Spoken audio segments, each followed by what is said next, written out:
I want to begin again with January 6th. Yesterday, we covered the text messages that came from Laura Ingraham to Mark Meadows, text messages from Don Jr. to Mark Meadows, who's the chief of staff at the time of Donald Trump during the January 6th insurrection terrorist attack. Well, there are even more text messages. And as we can imagine, before we listen to this first clip, I want you to imagine the sheer volume of text messages that should be available to the committee, the January 6th committee. Just think about how if something goes down in your life and you start texting with the person who's responsible for it, you go back and forth about 100 times, if necessary.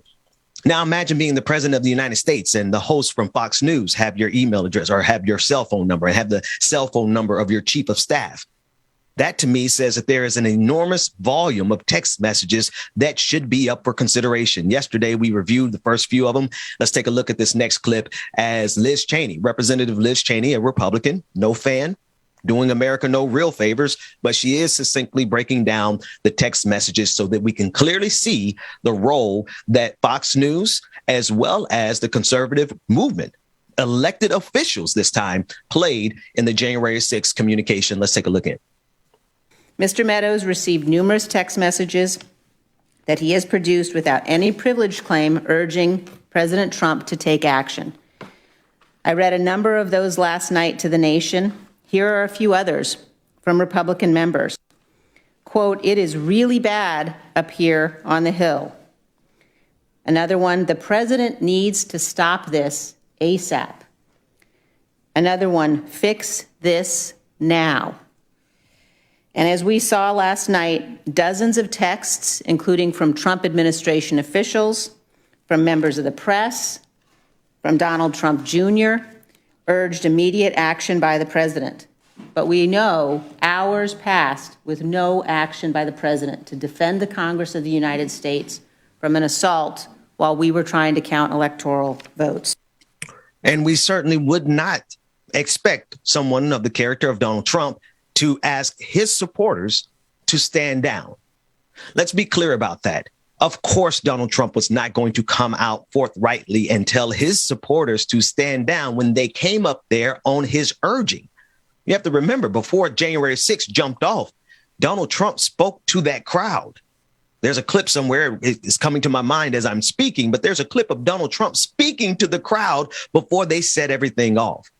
So, of course, Donald Trump is not going to tell his constituents, the people who would ride or die for him. These people will go to the very gates of hell for their Lord and Savior, Donald Trump. They will. So Donald Trump is committed to them. That's one thing. If Donald Trump is nothing else, he's loyal to the people who are sycophants and fans of his. Let's go to this next clip. This next clip is of Representative Mike Burgess of Texas, representative from Texas, Republican. He compares the participants in the January 6th attack to the 2010 protest against Obamacare. And this is what he said. He said, "We've had bad protests here before. It's what we do here." Okay, let's take a look. We've had bad protests here at the Capitol before. I was here when the Affordable Care Act went through the legislative process. You don't think we had some really upset people outside the Capitol during those days? Of course we did.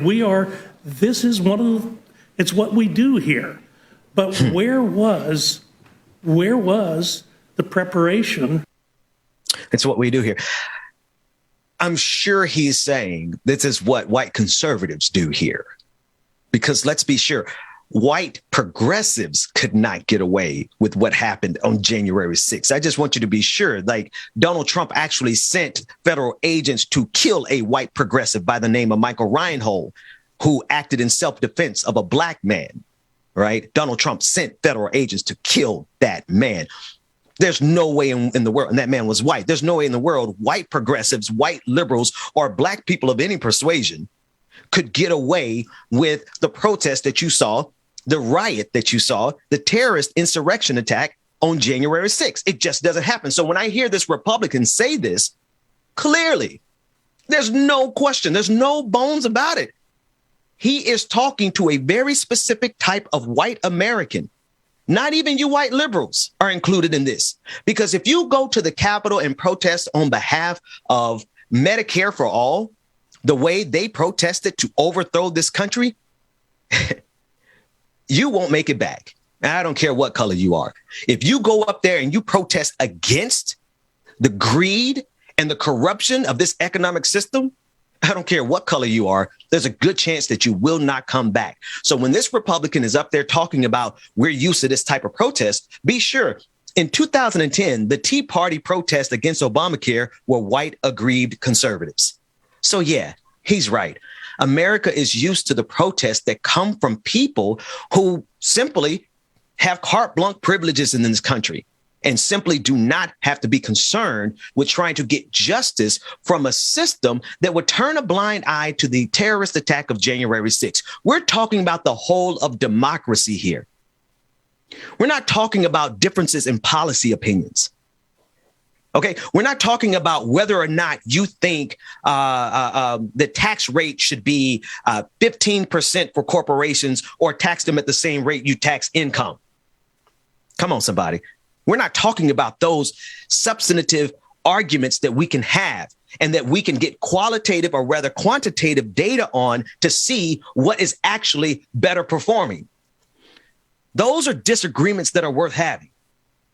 We're talking about people who simply do not respect democracy. They don't respect democracy. And if they don't get their way, well, then the big lie was just the beginning. The big lie was to be followed by a slow coup. And if they get in power again in 2022, 2024, well, that coup is going to pick up a whole lot of steam. I'm going to take a look at this next clip. This is a clip of now Fox News. Fox News trying to do damage control. And it's going to be D4, Ben. We want D4 instead of D3. Okay. Fox News doing damage control, and they rolled out Tucker Carlson, who takes the lead, as usual, for Fox News, covering up and making excuses. Let's take a listen to old Tuckums. There's no racial angle to January 6th. What was January 6th? Well, there was destruction of property, which we're totally opposed to. But what motivated it? Why were all those people there? Well, for the most part, a year later, it's very clear January 6th was essentially what it appeared to be. Thousands of ordinary American citizens, voters, people who believe in our democracy far more fervently than Liz Cheney ever has, came to Washington because they sincerely believed democracy had been thwarted. They believed the presidential election was unfair, and they have a right to believe that. And by the way, in many ways, they were correct. The presidential election was unfair, and you don't have to get into anything about voting machines to believe that. But we also think that as you do that, if a mass of people show up angry at the Capitol, you should at least pause for a second if you believe in democracy and ask, what are they angry about?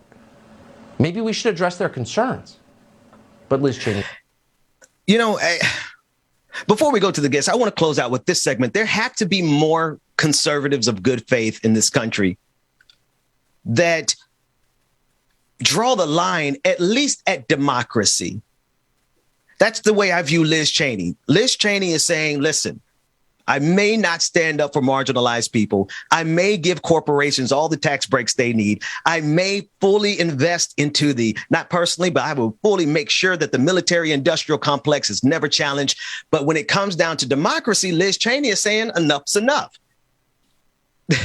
There has to be a few more good faith conservatives out there who will look at this situation and say that we are fighting for the entirety of our democracy.